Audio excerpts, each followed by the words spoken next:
Budgeting, investing, savings, plain old money. The one thing that often occupies our minds but eludes some of us. Well, it's currently the focus of the government. More now as the financial year closes tomorrow. Hi, I'm Adrian Atkinson. We have a great package lined up for you. On the pages, money talk and the government's handling from the viewpoint of analyst Dennis Chung, plus an all-access pass to witness the workings of the ceremonial opening of Parliament. We promise you'll be informed and entertained, so stay with us.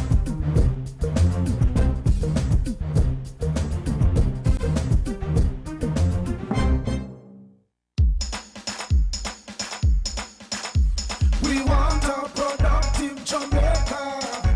We are not productive Jamaicans. Productivity to move forward on this land. Productivity, that's the way to go, we should understand. Productivity is the way to go for all us Jamaicans. Small business, big business, old and young, we are tell every woman and man. We want growth and prosperity for a better nation with a building plan. So we can build our product and sell our product and put more money in our hand.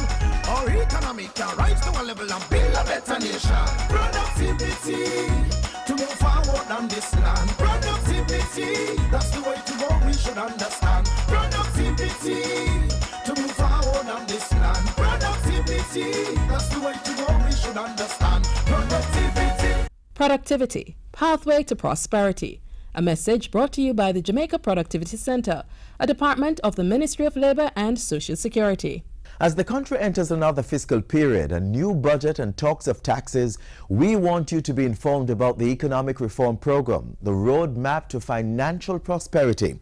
The program's elements and its effects on everyday living is the focus of our discussion with financial expert Dennis Chung. He sits down with Ian Boyne next.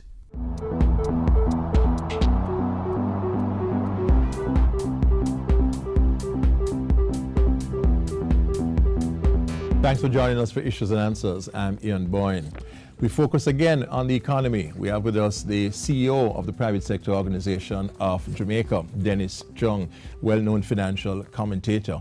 We want to talk about critical issues in the economy. We thank you for your company. Dennis, good to have you on. Yeah, man, thanks. How is the private sector feeling generally, you would say, from where you sit, about the direction of the economy? I think the private sector is pleased with the direction and particularly the work that's being done by the Minister of Finance and his team. For the first time, we feel that we're making the right decisions in terms of the adjustments to the structural impediments that have been holding back the economy. The omnibus tax legislation, for example, tax reform, which the PSOJ was very much involved in. Mm-hmm. The Insolvency Act, which is going to be passed soon, which the PSOJ was the secretariat that hosted the drafting of the act. The security in personal property, the fiscal rule that's coming. Yeah, so we're very pleased with the direction of the adjustment and what's happening and the resolve by the minister to stick to the plan, stick to the program. You know, there are going to be hiccups along the way, but as long as we're moving in the right direction and doing the things that are necessary to get us out of the rut, you know, we back that, definitely. Is there a better way, Dennis, better in terms of, some would say, a more populist way, spending more, expansionary spending? What's your comment on that? No, I think that the way it's being done generally is the best way. You know, Ian, that the man who always buys the most rounds at the bar is the man who always is the most broke at the end of the day. Yes. So, you know, we just have to continue. There's no substitute for fiscal discipline. No substitute. Whether it's in a household or personal or a business, you have to have the discipline to only spend what you earn and also leave something for a rainy day. Right? And I think that is what we have to do. So we have to fix the fiscal side.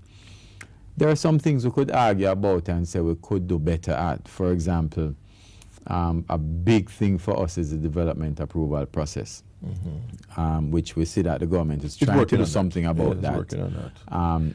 But still, we still think that we need to move quicker on it because there's about $30 billion per year tied up in that. So that we think is an easy fix. But the alternative in terms of heavy spending socially, that is not on now, you think? No. And I think the minister and his team have shown the commitment to ensure that we hold strain where it is necessary. So we've cut capital expenditure.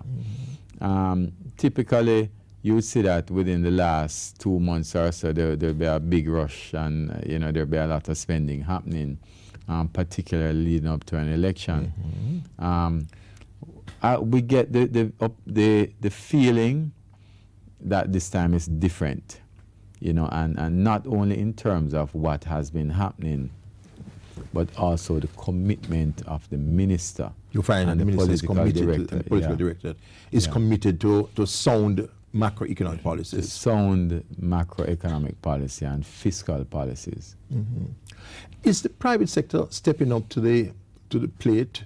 Do you find that the private sector companies are investing? What's your experience there at the PSOJ? Yeah, a lot of large companies are looking at investments in real estate. We also know the investment that Red Stripe is making, that Jamaica Brothers is making, the investment in energy capacity that's happening. But more heartening for me, Ian, is the fact that a lot of small businesses are now getting active. We see a lot more people coming out, for example, of universities and wanting to start their own business rather than going to work for someone. And that is the heartening thing for me. Because if that trend continues, then in another 3 to 5 years, we'll be looking for workers.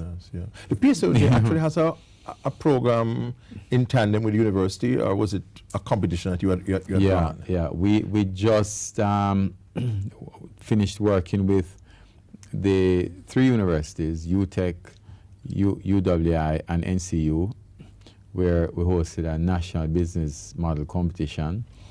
And the winner was taken from one of the universities. It came from NCU. NCU has some fabulous ideas coming out of there. But what it showed is the amount of ideas and talent that resides at the university now, right?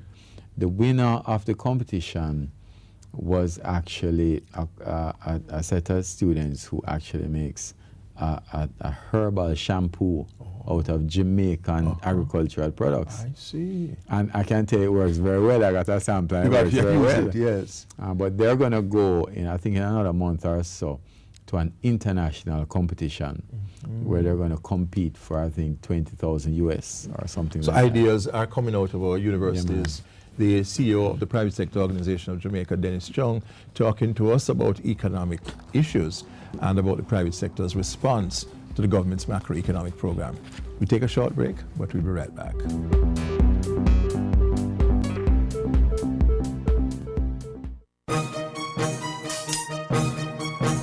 The 2014-2015 fiscal year is almost here. Catch the ceremonial opening of Parliament on April 3 as Governor-General Sir Patrick Allen outlines government's plans for the new legislative year. The estimates of expenditure will also be tabled on April 3. Come April 8 to 10, the Standing Finance Committee of Parliament will consider the estimates. Tune in as the Finance Minister opens the budget debate on April 17. Dr. Peter Phillips will be followed by the Opposition Spokesman on Finance on April 22 and Government and Opposition members on April 23. The Opposition Leader will make his contribution on April 24 and the Prime Minister makes her presentation on April 29. The budget debate will close on April 30 with the Finance Minister.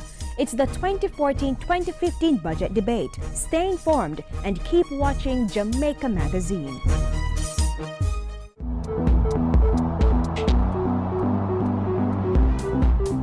Welcome back. We're speaking to the well-known financial commentator and CEO of the Private Sector Organization of Jamaica, Mr. Dennis Chung.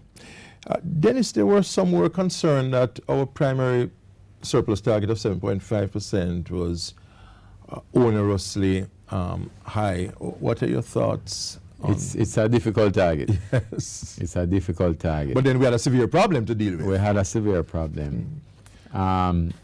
However, I think that the government has resolved to meet the target, and I think it's going to be tight going, but I think they're going to meet it.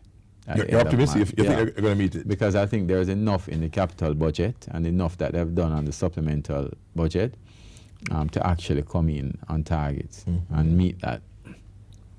There's going to be some people who are saying, well, you know, it's just that we're not paying out money and we're meeting the target that way. But the fact of the matter is that I've been involved in a few reorganizations. Yes. When your back is against the wall, you have to do it that way, right? Yes. And what happens is that once you get over that hump, things start improving. But we can't do what we've always been doing, because we've been doing what we've always been doing for the past 50 years, Yes. and we haven't gotten anywhere. So I think we have to go along with what we're doing now, meet the target, because the key about meeting the target, you know, is not just that you say that you don't get loans, right? You don't have to get loans to support the fiscal deficit. But importantly is that it brings greater international and local confidence from the private sector, Yes. which is then going to result in further investments, which then has a knock-on effect of more fiscal revenues to the government and things. So the more investors see that the government is committed to fiscally prudent policies, and especially now with the fiscal rule, where investors can see that this will go beyond the political administration, the more they will want to commit long-term money to Jamaica. Exactly, because the truth is that Jamaica is a unique place, you know. Jamaica, there's no reason for Jamaica to be in the state that it's in, you know. Right? So can you imagine if people have the confidence in Jamaica, and no one can replicate our music, no matter how they try. Yes. They can't replicate the flavor for our ginger and our pepper and all of that. Yes. They can't replicate the warmth of the island, the beaches and the location, geographical location. Prowess in sport. So think about that confidence coming back. We have lower energy costs. We have a better bureaucracy, which, you know, I must give a plug to tax administration, because they're working very, very well. You commend them? Yeah, man, very, very well. And think about all of that. And think, if you had that perfect situation, Ian, would you want to go and live anywhere else? Yes.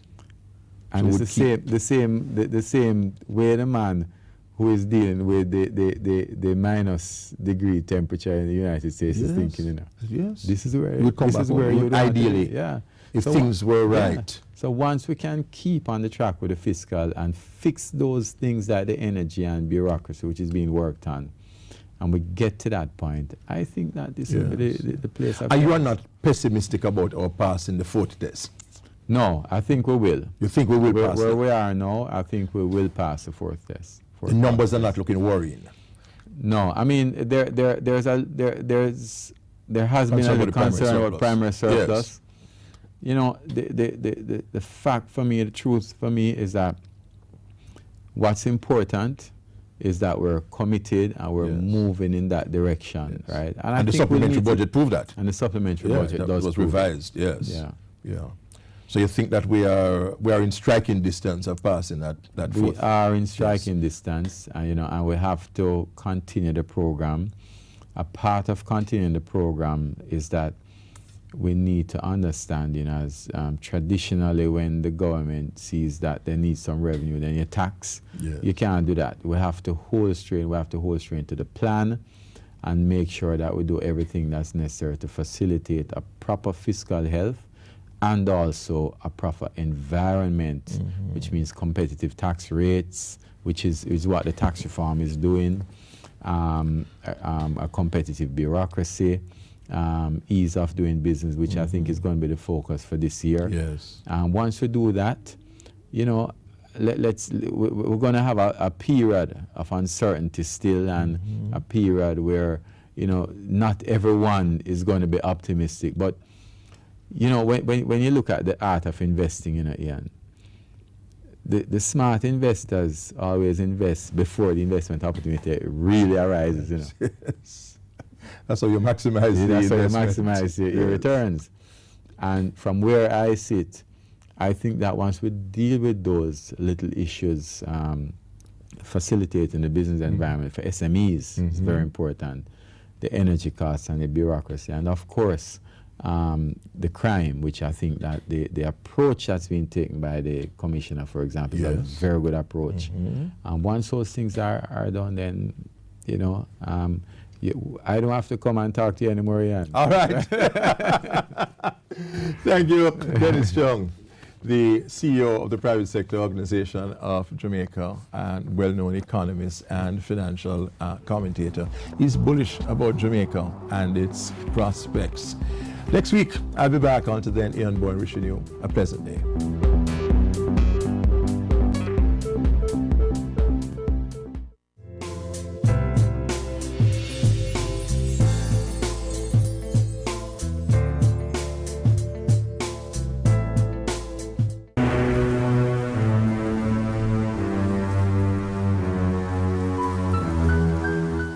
That can easily change if we allow the cutting of trees, forest fires, animal grazing, crop cultivation, or improper dwellings to destroy our forest reserves. Help preserve Jamaica's flora and fauna. If you know or suspect that someone is hurting our forest reserves, call 1-888-FORESTS.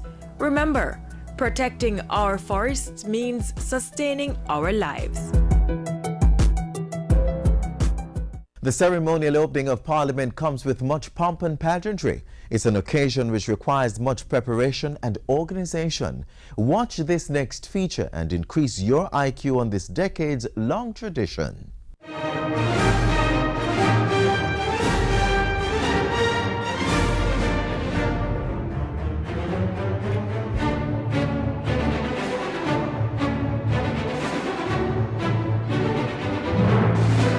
Every year, members of both houses of Parliament, MPs and senators, come together in this chamber.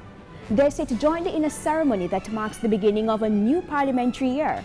The highlight of this critical event is the Governor-General's throne speech. This is among several spectacular activities that are all part of the grandeur that is the ceremonial opening of Parliament.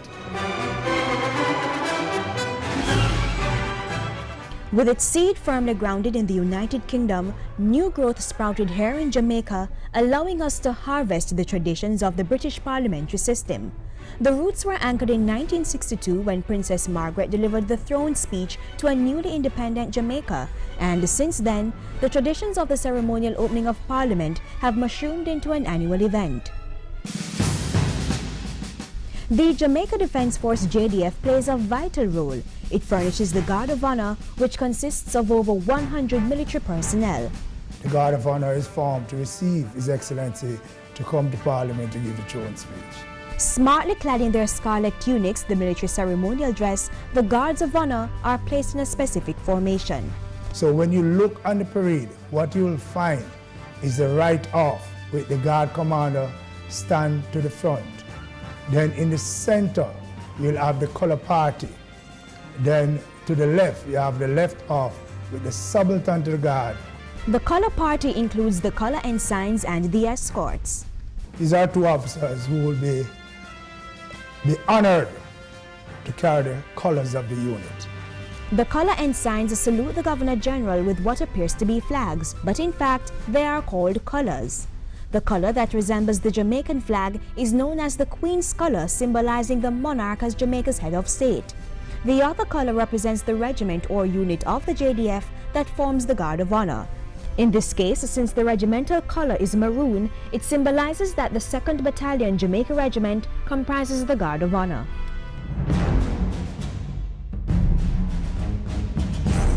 The streetliners march into position first, then the Guard of Honor march into position. Then we await the arrivals. The Commissioner of Police usually arrives first and awaits the wife of the Governor General. His arrival is followed by that of the Chief of Defence Staff. He will come and go onto the saluting dais, and he will receive a sword salute, in which he glances over and have a quick look at his troops to ensure everything is intact and everything is okay to receive His Excellency.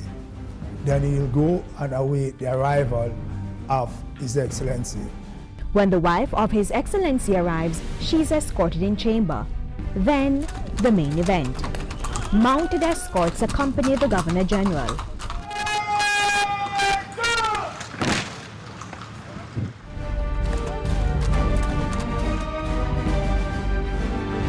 He walks onto the red carpet. Well, the red carpet traditionally, from way back, is the form of showing people courtesy if they are VIPs. Steps onto the saluting dais so that he can be seen by all. And later, He will receive a royal salute.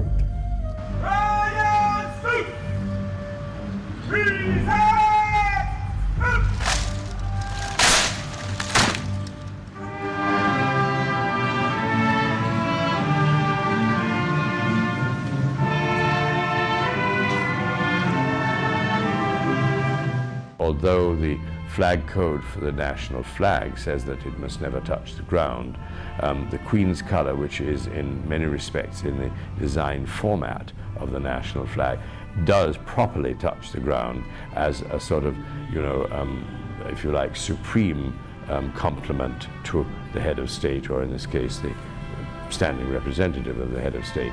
in essence, the colors touching the ground is not a form of disrespect. It's the highest compliment being paid to the Governor General. He then proceeds to inspect the guard, and after the second royal salute, His Excellency is escorted into the chamber.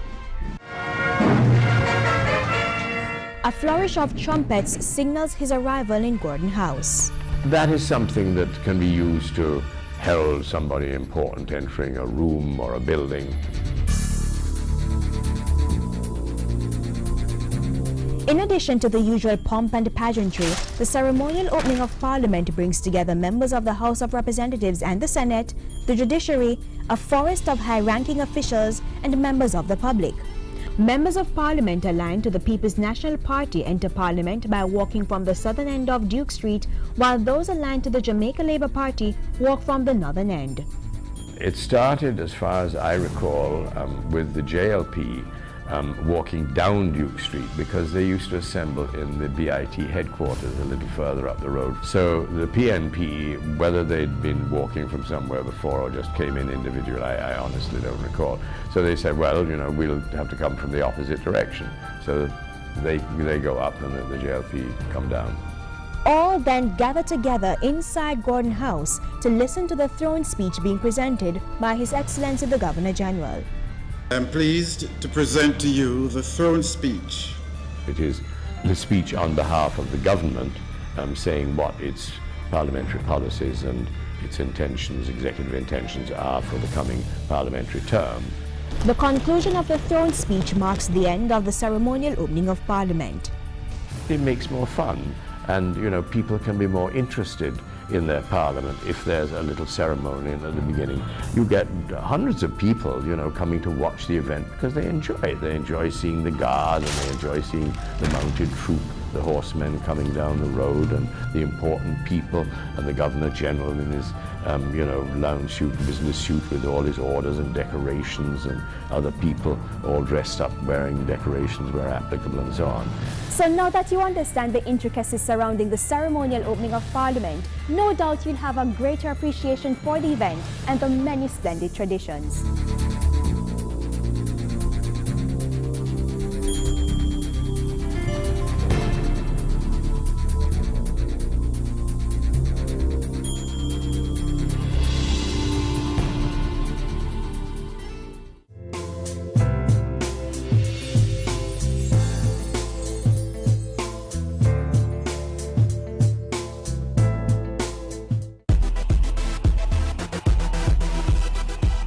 Motorists, know your rights as road users. If you're stopped by the police in a road check, the police have the right to ask for your driver's license and vehicle documents. If you don't have the documents on you, you can ask for 5 days to provide them at a convenient police station. If you don't have vehicle insurance, you can be prosecuted and face the court. If you fail to renew the registration license, the police are entitled to seize your vehicle. If the police wish to search your vehicle, they should tell you the reasonable grounds for wanting the search. If you are given a ticket, sign it only if you plan to pay the fine and not contest the charge in court. And please be reminded, children under 18 years must wear a seatbelt, even if they are seated in the back. Know your rights. Knowledge of the traffic road code makes it easier to work with the police as they do their job to make the roads safer for you and everyone else.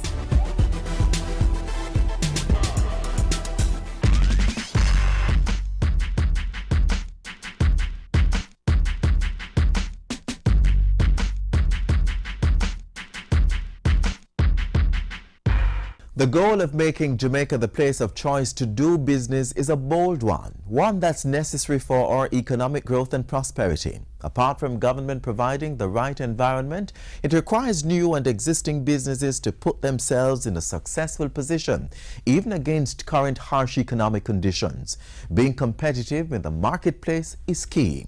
And if you should ask, most experts in business will tell you, success and growth in businesses comes by employing innovation in delivering services and products that customers demand.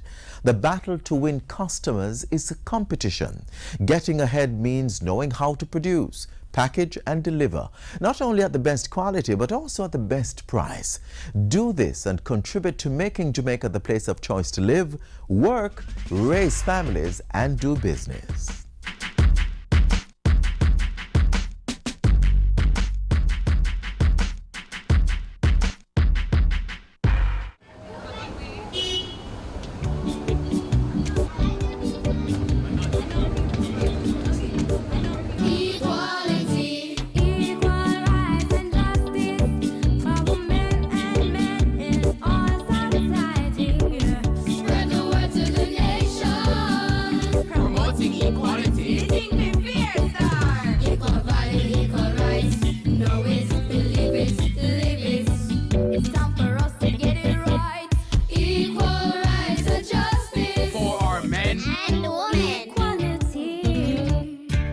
A message from the Bureau of Gender Affairs and the Dispute Resolution Foundation, paid for by the UN Women Fund for Gender Equality.